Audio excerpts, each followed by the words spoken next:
What's going on, everybody, and welcome to another Facts Project podcast. Thank you for everyone for being here. Today's special guest, repeat guest. As of last year, I had him and Rick Quinn on the show to talk about this fabulous book behind me, Spectrum, which is now in this hardcover deluxe edition. Thank you once again, Dave Chisholm, for being here. Thanks for having me, man. I really appreciate it. Absolutely, man. Now, for one, just to reminisce and go back a little bit, when last time we talked about this one particular book, and I gotta say, it was on a lot of people's, end of year list of just their top books, and the reception that it had for a lot of us that just love to just read comics, and what you were basically able to do as far as the panels that you brought out, what Rick was writing and everything, and the story of where sound and silence basically met each other and drew this war against themselves. How did you feel the reception for that book came about all in the last year? Man, I remember when Rick and I were in the process of making the book, we were our whole mantra was trust the audience, Mm-hmm. And I would say that we I think especially as it got into issues 4 and 5, we were there. I think there was a little voice in the back of our heads that was are we not presenting easy answers to questions? Is are we trusting our audience too much? Mm-hmm. And I think that we both were just it's fine, it's fine. And so it was cool to see it show up on those year-end lists that you're talking about. I, of course, not to be sour grapes, but I wish it had showed up on more year-end lists than it did. It showed up on a few of them, but I think it's a book that's very much on the level. I'm really proud of the book. It's a book that um moves how do I put it, man? It's just a really adventurous in terms of how the story is told. For sure. It's not necessarily a book that's super plot forward, twists and turns of plot. It's more the way that Rick and I were delivering the story, I think, was really compelling and maybe pretty fresh, Mm-hmm. And yeah, so yeah, I mean, I'm really proud of the book. It's cool to see. Everyone who it seems like it's funny because I know that we're not supposed to read it's probably a bad idea for authors to read Goodreads reviews and stuff. Mm-hmm. But I am definitely guilty of that, and I want to know kind of what the pulse is and everything. And with Spectrum, it seems like the reception it got was what your reaction. People who are this is my favorite book of the decade, and I'm whoa, Right. cool. And then other people who are 1 star, I don't know what's going on. Or people who are who didn't really understand the way that Rick uses narration in the book, Mm-hmm. because it's not it's I feel like it was a really bold move to start the book with such heavily narrated the melody chapters that are the melody bit that's quite heavily narrated with a kind of a, I don't know how to put it, it's not an impartial narrator, it's like a showman, and so it's almost narrated by a ye old Englishman or something like that. Right. And I think some people read that and didn't really understand the kind of conceit that Rick was using, because then that narrator kind of gets pulled back for the rest of the issues until the last issue, and it kind of creates this arch shape form for the 6 issues, um, and or a mirror kind of image, a mirror image in terms of like the characters and narration of over those first few issues and stuff, or over the course of the whole thing. And so like, you know, the anyway, point being, for the people that dig it, it's like their favorite book and they really, really dig it. And then it does seem like it was the kind of thing where our kind of like uncompromising approach maybe was like a little bit of a turnoff for some people. Uh, Um, but that's kind of like you have to commit to the bit, you yeah, know, um, and um, it's I'm just above. I'll tell you what, above all else, uh, I'm just thrilled that Mad Cave um, put it out and gave it the support that it's gotten, for and sure. have and believed in it, because it says something about them that they were like not just like a yeah, we'll put this out. They were like a hell yeah for this book that from the jump is like a very like uncompromising, um I would say like challenging read Yeah. of a book. I'm making it sound like it's not fun. No, no. For, Even if you think about it on that end, I remember when Brad and Lisa Gullickson from Mhm. Comic Book Couples Counseling actually went through every single issue with you, and I thought Yeah. that was fascinating because that was kind of like the drawback that I had. Is like, okay, what else could possibly happen? If you look at the back quote, I remember it said Melody Parker is losing her mind, and it was like, Mhm. okay, just that one sentence exactly what is drawing into the universe that's basically pulling her to think to herself that I'm going crazy, Mhm. seeing all of this happen. And what Mhm. exactly does sanity look like? Yeah. Yeah, man. Yeah. Yeah. That was a really fun chatting with Brad and Lisa about the book. For sure. And and um but yeah, and I'm really glad for Spectrum also, because it kind of like gave me um a convenient path through which to pitch This. the new book. Is Ted okay? Yeah. Yeah. Now, of course, if you think about your prior books and think Hmm. about Miles Davis and the Search of Sound, which you, of course, you brought us through like this historical journey through the decades long career and the many lives of Miles Davis. And then you Hmm. bring us something like Spectrum, which of course encompasses the embodiment of maybe through a lot of the souls that just love music for what it is, and takes us through this, I guess, euphoric journey Hmm. through it with you and Rick. And then all of a sudden you put this book out with Is Ted Okay? And it's just you. And it's like I'm pitching this, I'm putting the artwork together. It's like, what did that pitch look like? Because when you were making Oh Spectrum, man. like how did that pitch look like? It was like, you know what? I got something else for you. Yeah. Like how long did this thought process in making this book come about? Yeah, to be honest with you, I actually started I wrote like a few sentences that eventually became this book like the day before Rick sent me Spectrum, Mm. and way back in 2021.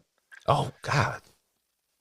So this was like floating around in my head, and it's obviously very different now than it was then, or not like very, very different, but like Yeah. I really like sat with it for a long time. Because we started Spectrum, and then I got the call for the Miles Davis gig, and then I did the Miles Davis book, and then I went back to Spectrum, um, and in between the end of the Miles Davis book and before Rick kind of like got back into Spectrum and sent me the script for like issue 3 and stuff, I started drawing Is Ted Okay? And then we picked up Spectrum, and then I think after Spectrum ended, I maybe drew a little bit more of that Ted Okay bit. I got maybe the 10 pages in, and then I did Plague House. Yeah. I think that's all accurate. I think that timeline is accurate.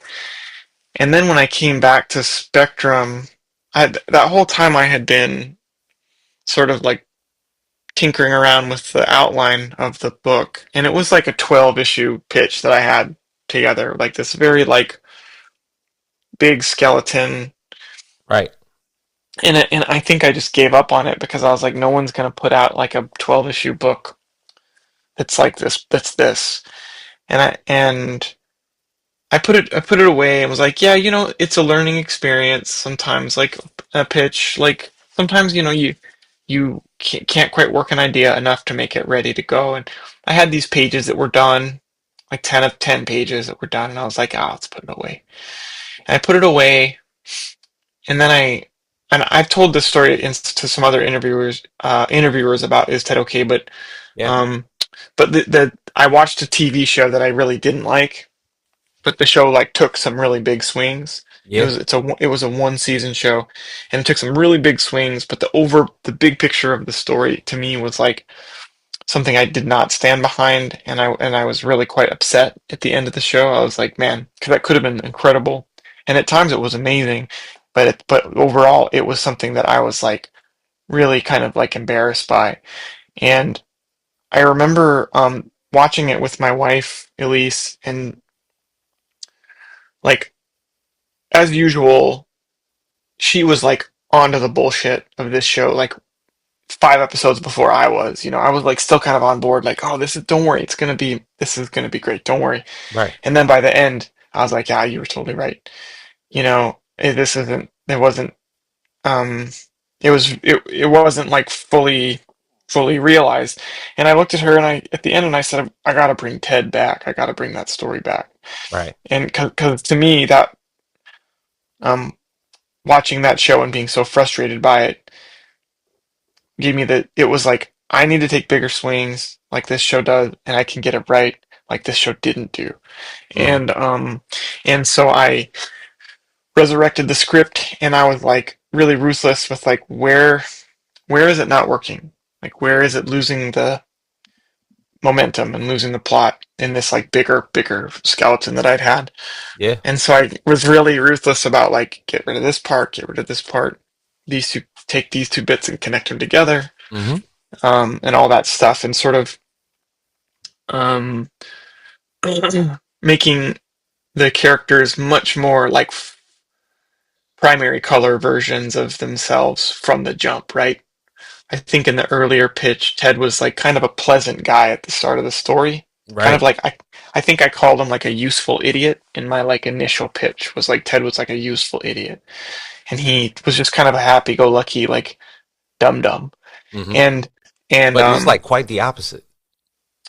yeah, oh yeah.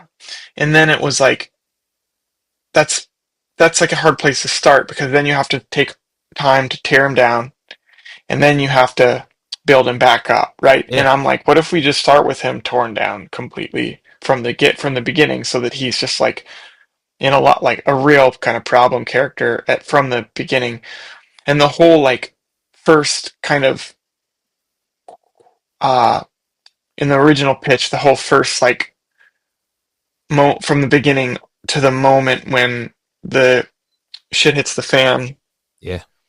um what took place over months, like months, maybe even like a year of time. The Mm-hmm. whole for that, whereas and it just felt like it didn't feel it. I think Sarah's fascination with him um didn't feel like it would be sustained over that amount of time without something drastic happening. Correct. And it felt like it was not a compelling, like urgent kind of read from like the beginning, where like the way the current one is. So I think those were like the right choices to make. And then and then also like a lot of the um as I was tinkering with it, I was like, there's still a piece that's missing. There's still something that's missing. Mm-hmm. And then I realized the piece that was missing was like the was just what is pushing, like what is compelling Sarah to like log onto the computer at 2:30 in the morning? What Right. is compelling her to kind of become obsessed with this guy? And then There's a connected when it, empathy. yeah, and then when it all clicked in, it was like I almost felt like like really stupid that I didn't think of this like from the beginning, you know. And at that point, it was kind of like, oh, of course, like Sarah is actually like the main character in the book, right? She's like the stand-in for us. She's like Yeah. us paying attention to this like very weirdo dude. Um, and yeah, and then at that point, it was like, I mean, I'm not gonna say it was like easy to write. I think I write in fits and starts. Hmm. I think I'm a slow writer, from like idea to complete thing. Yeah. But it's more like this where I sit on an idea for like years and years and it kind of tinker with it. And then once I kind of hook on, it's like, whew, like that at the end, you know, and it just Blast kind of off. like gets there. Yeah, you know, and I have I think a pretty good process for um, structuring scripts and writing scripts and making sure that like each scene gets its appropriate amount of like space in the book. And thankfully, again, like to speak to Mad Cave's support of my work and kind of like respecting and supporting my vision, Yeah. like the page the page counts in this book are good, are big, right? So it's like issue one is 24 pages, which isn't really that big, and then it's 28, 28, 28, 28, and then 40. So the last issue is like 40 pages long. Wow. I haven't drawn it. I mean, I'm about halfway through drawing it right now. Um, and so like that was the most nerve-wracking part of the pitch because I did know that I had the page counts like spot on in the pitch where I wanted them to be, even though I hadn't written um, maybe the second half of the book yet, in terms of like actually written like a draft of the scripts and stuff. I knew that it was going to be a really long because like um, it's a lot of it. I mean, you'll see the last issue has like a lot of um, ground to cover, both in terms of plot and in terms of just like an abundance of really cool character moments and everything like that. So It's true. Now the Orwellian translation, of course, is like it feels like this futuristic present day look into 1984. Of course, mm, even Sarah being in this company called I'm with Business Big Brother.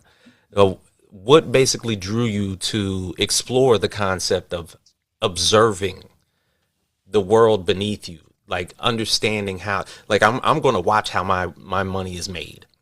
I'm gonna watch how my economics turn. As a matter of fact, or just the company that she works for itself, just keeping an yeah, eye on people actually working and just like, yeah, pretty much. I'm sure that anybody else doing her job is just doing that job. They're just like looking at people working the entire time without any analyzation, no data or any feedback. It just so happens that Sarah is this one particular person that's looking at Ted and seeing him as this, for one, there's that empathy driven thing because she mhm, knows somebody just like this. uh, But yeah. also just that concept that like I work in this crazy, for one, wherever Ted works is also nuts, and Stein. Is that Einstein, yeah. Well, Einstein? Wow. yeah, Okay, my bad. they both work for the same company. I mean, her Right. division is like Like, this, the BBB division. hmm. And yeah, like oh gosh, I think like what inspired all of that? I mean, like, sorry, my wife is doing bedtime with our 2-year-old right now, so I'm Hmm. just making sure things are okay. Um, like we gosh, man, like fascination like our everyone's fascination with like the inner lives of other people, Hmm. with the day-to-day lives, this idea that like the real you is who you are when you're alone. Hmm. And so she sees this guy, these people that she watches all the time, and they're just alone, and they don't know that she's watching, and so like she's seeing some sort of like secret life of these people, and kind of like the voyeuristic aspect of it. Um, and then this, like, I don't think it's a stretch to say that like companies want to like keep an eye on their employees and their customers like to a very extreme degree right True. now. It's a very enemy of the state type of thing because they're even following them outside of work. Yeah, yeah. And I think that probably like there are a lot of employers that expect that kind of do that now Hmm. for people where you're kind of expected to be like at their beck and call like all the time, you Yeah, know? Um and they and I don't know if you noticed in this I don't want to over explain anything, but yeah. on the computers that Ted and Sarah use for their jobs, there's like a camera that's always on their eyes, Mm.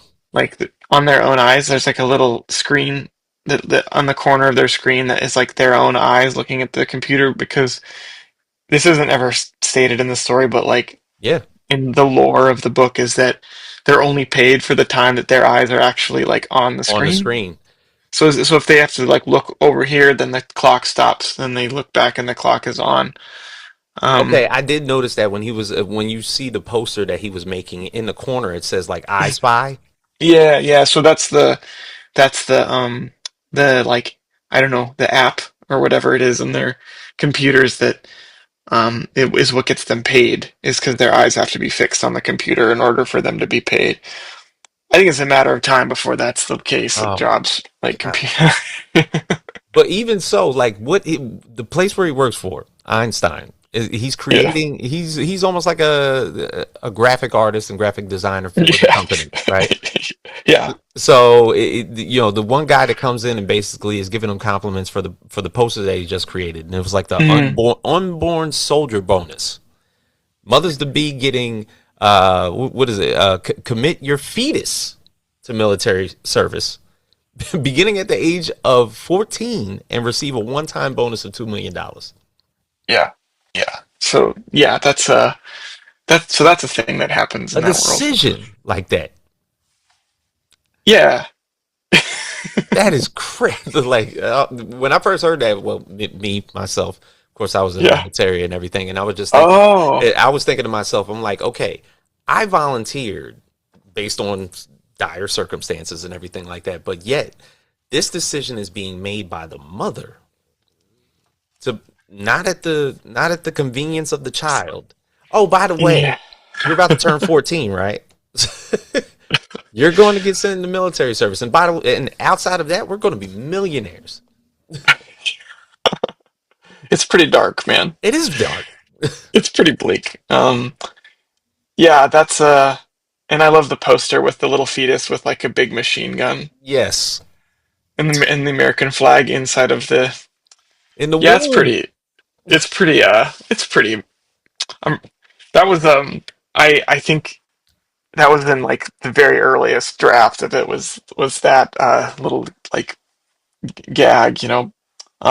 Yeah, he basically works like in propaganda. Yes. Um and uh yeah, I mean he's perfect for it because a lot of the propaganda is around I think the company line is positive paranoia, Yeah. where they everyone is encouraged to be really distrusting of their neighbors and of everyone around them because they could be the enemy. Um, and there's a backstory to all that that um, is kind of there's a backstory to all that that's sort of like um, loosely covered in that like as part of the little like the start of that little interview that the journalist is doing on the last page of the first issue that Yeah. so you can that's like that last page is sort of my promise to readers as my promise to the readers regarding like the scope of the story because I think it would be easy to look at this first issue and think like oh this is going to be like a personal exploration Yeah. of this guy's like mental health issues and um you know, and it's and then you all of a sudden are like on the other side of the world, and it's this this interview with this CEO. Hmm. So so so yeah, man, it's can you remind me, James, did you only read issue one? Yes. Okay, I'll have to send you another issue or Yeah. something like that. Because I'd be happy to do that. yeah, absolutely. I'll gladly take that. Because I was thinking to myself, like, as far as the company's aspect, how far will you go to keep all of your employees compliant? And it even goes to show it's like, even outside of the realms of even just having people observe those employees for Mhm. exactly what they do on a day to day basis. But even in the midst of tragedy, I still have to keep this person compliant. And why? Because we live in a bubble and there's not that many of us in here. I mean, I think that I guess like those are all good thoughts, you know. I Yeah, don't know what else to say. It's we just kind of got to wait and see how it plays out. Um, yeah, yeah, it's gonna be awesome, man. absolutely. Absolutely. Now, uh, given how Sarah is and her being the point of empathy throughout this entire book, Mhm. do we see her basically in an act of defiance with this company, not necessarily understanding, of course, that she only got 2 weeks suspension for a tragedy that basically happened within the end of this book because of her intervening in the actions of an employee. Mhm. Like, she even realizes, even after that 2 week suspension, we're like, okay, Ted goes back to work. I'm going back to work. Mhm. So I was looking at that and I was like, why would she even think so? Because this has already driven her to like a hysteria point that I'm even going to be compliant again and go back, or is it more so like I still feel this way about this person and I want to know more? Well, I think that like um well yeah, I mean she's definitely like not uh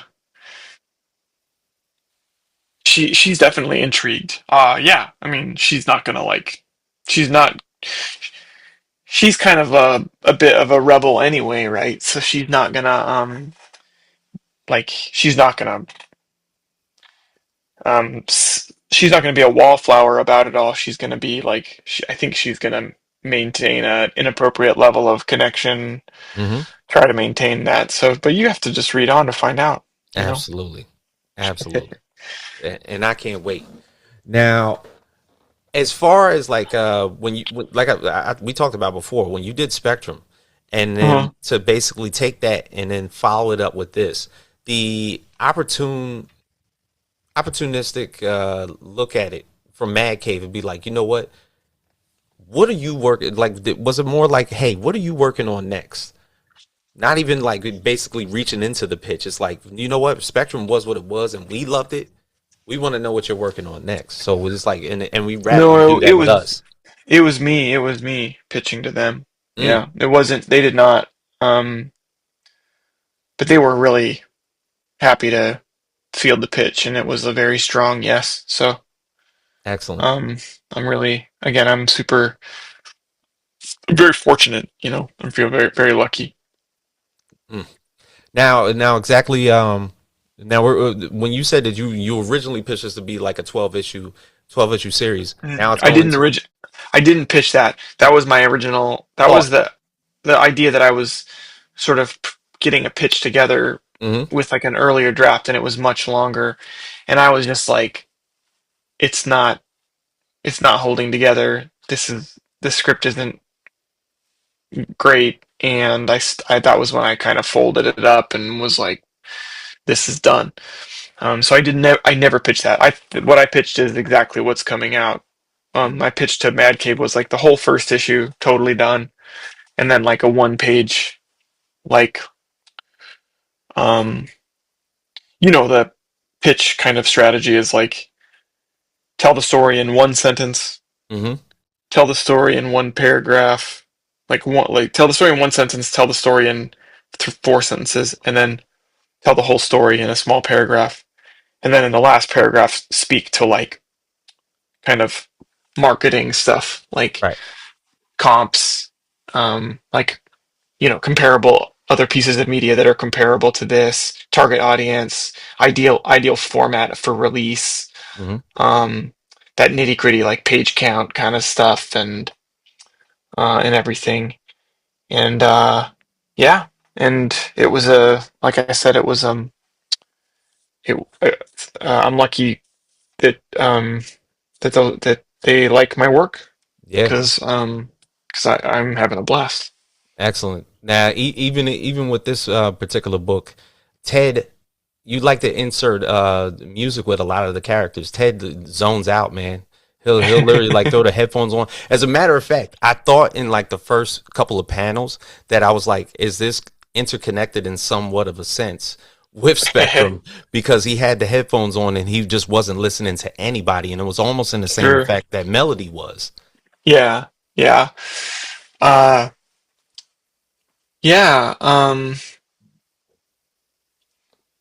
Yeah. I mean, I think I like I like to toy around with allowing musical content. I don't know how to put it, man.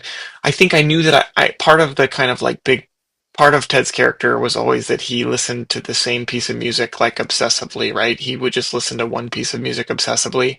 Hmm. And for this book, I was like, I need to find a piece of music that kind of fits what I need it to be, that's like in the public domain. And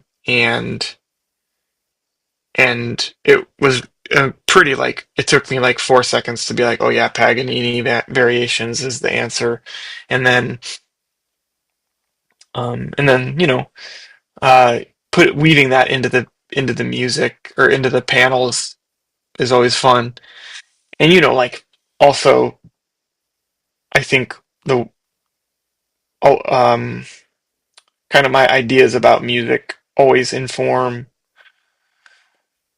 the way I put stuff on a page Yeah. or the like panel layouts or the pacing of any particular scene. Um, how many panels does this moment get? How many panels does that moment get? How are we breaking up time? Um, there's that part in the graphic novel Asterios Polyp by David Mazzucchelli. If you haven't checked it out, you definitely should.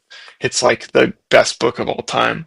Mm. And where there's like a composer who's talking, and he's looking at music notation. He's like, the cool thing about music notation is that all these dots and lines stand for like specific things that happen in a set amount of time, but it's not like a fixed amount of time per page. This page is only like 15 seconds, but this page could be like 20 minutes long. And reading it, it's very clear that David Mazzucchelli is drawing a parallel between like music notation and comic book art. Wow. Um, and obviously like I this is like um my whole like a personal obsession is thinking about comics in this very particular way, Right. um where like how how much time is passing on this page, how much time is passing on the next page, like Yeah. and sort of like the page as a container for an indeterminate amount of time, um and how we can put all these various moments in there and stuff like that. It's I mean, and this is um I'm kind of purposefully speaking without like specifics of inside of the TED book or Right. the this particular series, but um it's definitely something that's like is for me that that kind of decision making is heavily informed um by my own kind of like experience as a musician. Mm.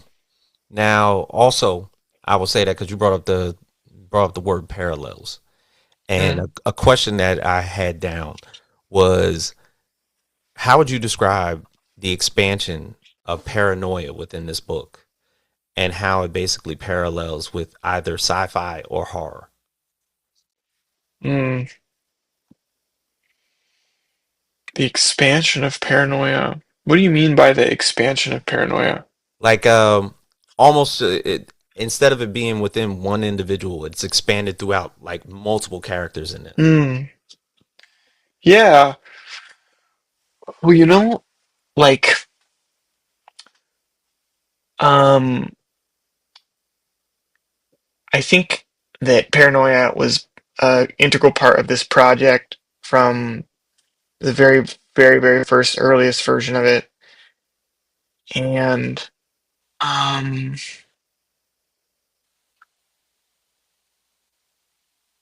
and like, and it really got me thinking, like, what makes a person like paranoid? Mm-hmm. What makes a culture paranoid? Like, what is paranoia like a byproduct of something specific Right. in life and everything, and sort of like loosely collected like this like mental list of like, well, what makes me paranoid? What makes when in my life have I been the most paranoid, and like what caused that? Like, and really being honest about that and everything. And like who benefits from paranoia in like the culture at large, right? And so if you were to have a situation where an entire society is like on the like in a paranoid state, Mm-hmm. who's like who's going to benefit from that kind of situation? Is there like a real world situation where you could like push a button and like turn everybody paranoid? Like, what's that going to look like? What's that going to be like? There was a scene in it in the earlier version of Is Ted Okay, where Sarah like tried to make cookies for like her neighbor, Mm-hmm. and the neighbor like was so confused by that gesture. Was Like an act of kindness. yeah, and the neighbor was like, no, like basically like, what's your angle? You know, what do you want from me? And it's kind of like that. I took it out obviously because it doesn't really make any sense because Sarah is part of the world. She's not like a total like she's not like me being beamed into this world. Right. Right. Like, so she is probably like probably her like fixed state is a little bit paranoid too, right? Yeah. Not quite like Ted's state, but her state, and it's just like everyone it's kind of like the the water that these fish are swimming in is a slightly paranoid kind of water. You know what I mean? Mm-hmm. Um, so so yeah, I mean, It's like it spreads like a contagion. It might be yeah. a singular traumatic incident, but the thing is, Hmm. they are all living in this bubble, and there's a reason that they're all living in this bubble, and that's Hmm. possibly the reason why it spreads so rapidly, and it's contained here. Like it doesn't even go outside of it. It seemed like that last panel that everybody living outside of the bubble was calm as hell, unless I know otherwise.